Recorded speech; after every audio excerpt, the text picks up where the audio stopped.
रस्त्याच्या कामांवरून विधिमंडळाच्या लॉबीमध्ये दादा भुसे आणि महेंद्र थोरवेंमध्ये धक्काबुक्की। दादा भुसे उद्धटपणे बोलल्याचा थोरवेंचा आरोप, तर विधिमंडळात गुंडाराज सुरू, अंबादास दानवेंचा हल्लाबोल।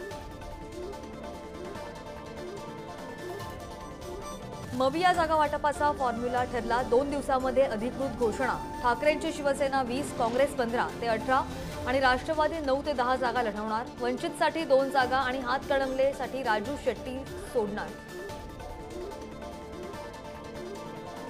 भाजपकडून लोकसभा उमेदवार निश्चित करण्यासाठी समिती गठीत।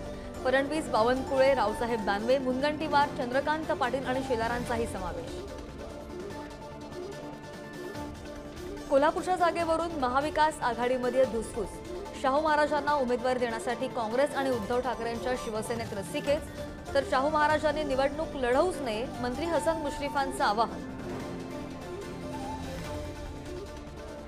दिल्लीमध्ये झालेल्या बैठकीत महाराष्ट्रातील लोकसभा जागांवर चर्चा नाही।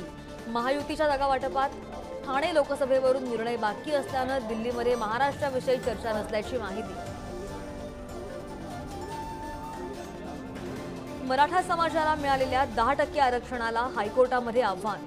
सदावर्तेंच्या पत्नी जयश्री पाटलांकडून दिवाणी रीट याचिका, तर विनोद पाटलांकडून कॅव्हेट सादर। दिल्लीमधील जवाहरलाल नेहरू युनिव्हर्सिटीमध्ये पुन्हा राडा। डाव्या विद्यार्थी संघटना आणि अभाविपच्या कार्यकर्त्यांमध्ये हाणामारी। लोखंडी रॉड, लाठ्या काठ्यांनी दोनही गटांमध्ये मारहाण।